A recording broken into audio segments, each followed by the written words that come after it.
नमस्ते दोस्तों, नया दिन, नई सुबह, नई शुरुआत और नई कहानी धीरज की वाणी के साथ। विनर्स और लूजर्स, क्या फर्क है इनके अंदर? सिर्फ सोच का फर्क है, केवल एक सोच है। विनर काम करने से पहले ही सोच लेता है कि ये काम मुझे करना और ये काम तो मुझसे होके ही रहेगा और मैं जीत के ही रहूंगा। लूजर्स हर वक्त यही सोचते हैं कि ये काम मुझसे होगा या नहीं होगा, क्या मालूम, मुझसे तो नहीं हो पाएगा, और ब्ला ब्ला ब्ला ब्ला ब्ला कई चीजें। मतलब वो अपने लिए कॉन्फिडेंस ही नहीं ला पाते उस काम को करने के लिए। तो अगर आपको विनर बनना है तो अपने काम को सच्चाई से और बिल्कुल शिद्दत से कीजिए, डेफिनेटली वो काम होगा। इसी पर बेस्ड एक कहानी धीरज की वाणी के साथ सुनते हैं। ये कहानी वैसे तो कौवे और मटके की कहानी है, लेकिन ये नए कौवे और मटके की कहानी है, वो पुरानी वाली कहानी नहीं है। किसी पेड़ के नीचे किसी ने एक मटका रख दिया था।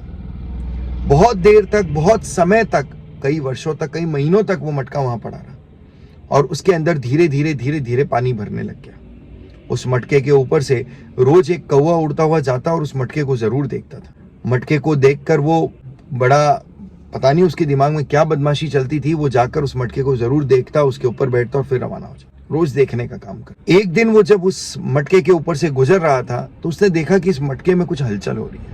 उसे समझ नहीं आया, दिखा नहीं अंदर क्या है, लेकिन उसे हलचल लगी तो वो पेड़ के ऊपर जाकर बैठ गया।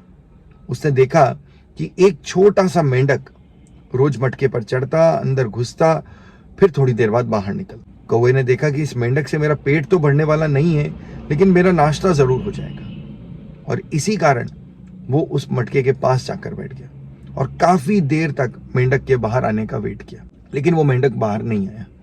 कौवा अंदर देख रहा, जैसे ही थोड़ा सा झुका तो उसके अंदर से दो हाथ बाहर निकलते हैं, कौवे की गर्दन को पकड़ते और खींच के अंदर ले जाते हैं। कौवा अंदर तड़पता है और तड़प कर बाहर निकलने की कोशिश करता है, लेकिन कभी भी वो बाहर नहीं निकल पाता और अंततः उसे अंदर मरना पड़ता है।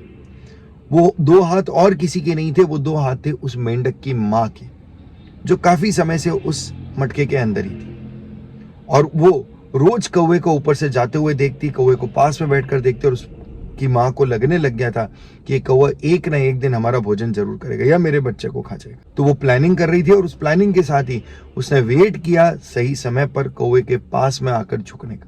जैसे ही कौवा झुका और उसने उसको खत्म कर दिया। तो एक्चुअली जो डर था उसे मेंढक को, उसने उस डर के कारण को ही खत्म कर दिया और उसके लिए उसने प्लानिंग करी। यही डिफरेंस होता है विनर्स और लूजर्स में।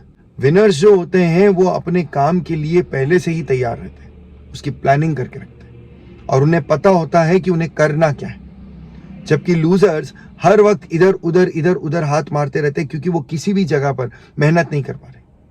वो एक ही डायरेक्शन में अगर उतनी मेहनत कर ले तो वो पक्की बात है जीत सकते हैं। वो इधर उधर मेहनत करने के चक्कर में कुछ भी नहीं पा पाते। यहां पर जो मेंढक था, जो मेंढक की माँ थी, वो पहले से ही तैयार थे किसी न किसी परेशानी को लेकर। जीवन में कठिनाई आने ही वाली है और उस कठिनाई के लिए उन्होंने तैयारी भी सोच के रखी। बिल्कुल प्रिपेयर्ड थे वो लोग और उस प्रिपरेशन के कारण वो आज जीत गए। उन्होंने अपनी जान बचा ली, वरना उन्हें अपनी जान से हाथ धोना पड़ता। तो ये थी एक छोटी सी कहानी धीरज की वाणी के साथ। कैसी लगी जरूर बताएं। Like, share, subscribe. Thank you.